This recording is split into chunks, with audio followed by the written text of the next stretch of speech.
Open any book of myths from anywhere on Earth. China, Norway, Nigeria, Mexico, Australia. Turn the pages and sooner or later the same creature crawls out. A giant reptile, coiled or winged or both. Scales like armor, eyes that never blink. It lives in caves or deep water, or the dark just beyond the fire. And it wants to kill you. We call it the dragon, but that is only its European name. The strange part is not that dragons exist in stories. The strange part is that they exist in every story. Cultures separated by oceans, by mountains, by tens of thousands of years. People who never met, never traded, never shared a single word. And all of them sat down and invented the same monster, down to the details. Why? In China, the dragon is long, a serpent that rules the rain. In Norse myth, it is Jörmungandr, a snake so vast it wraps around the entire world and bites its own tail. The Aztecs carved Quetzalcoatl, a serpent wearing the feathers of a bird. Aboriginal Australians tell of the rainbow serpent, older than memory, sleeping beneath the land. The Greeks had the Hydra and gave it a fresh head for everyone you dared to cut off, as if a single monster were somehow not enough. Different names, different colors.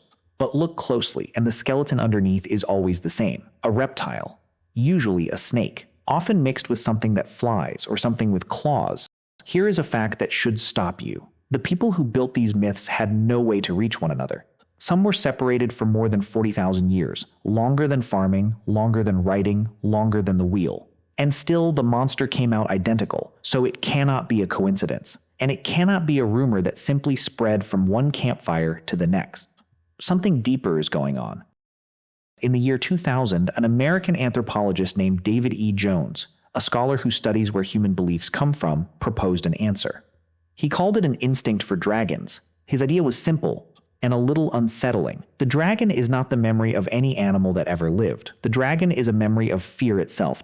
To understand it, you have to leave the world of myth and travel to a troop of small monkeys in East Africa, vervet monkeys. In the 1980s, two scientists, Robert Seyfarth and Dorothy Cheney, sat in the African bush and listened. And they noticed something remarkable. The vervets did not have one alarm call for danger. They had three. One call meant leopard. And when the monkeys heard it, they raced up into the trees. A second call meant eagle.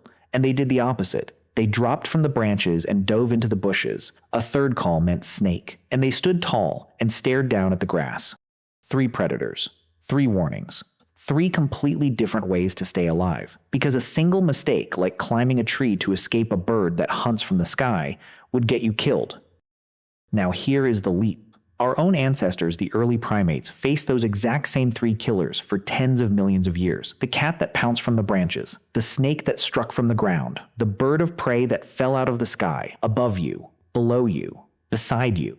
This lasted so long that the fear did not stay in the mind. It sank into the body, into the oldest wiring of the brain, the part that fires before you can even think. So when our species finally learned to tell stories, we reached down into that ancient well of fear, and we pulled up all 3 killers at once. A creature that coils like a snake, that flies like a raptor, that strikes with the claws of a great cat. Take the 3 deadliest shapes in our whole history and stitch them into one body, and you have built a dragon. You can still see the wiring today. The psychologist Vanessa Lobu ran a simple test. She showed young children a grid of pictures and measured how fast they could find each one. The children spotted snakes faster than flowers, faster than frogs, faster than caterpillars. Toddlers who had never seen a snake in their entire lives locked onto it in an instant. Think about that. We are not born afraid of cars, or guns, or electrical outlets, the things that actually hurt us now.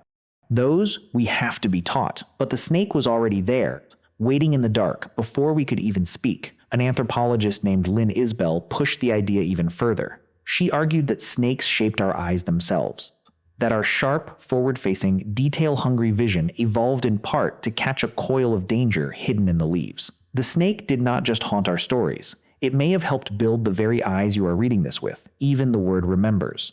Our word dragon comes from the ancient Greek drakon, which meant the one who watches, the unblinking stare.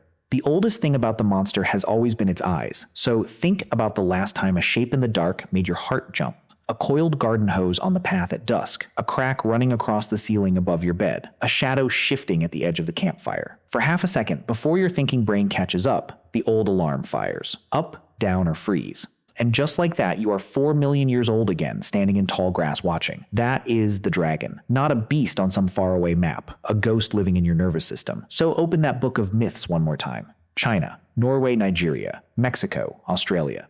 Watch the same creature crawl out of every single one. It was never really a story about a monster out there in the world. It was a portrait, drawn again and again by every human hand that ever held a brush, of the three things that once hunted us, and the fear we were lucky enough to inherit. The dragon was never guarding the treasure. The dragon is the reason your ancestors lived long enough to give you the fear that keeps you here.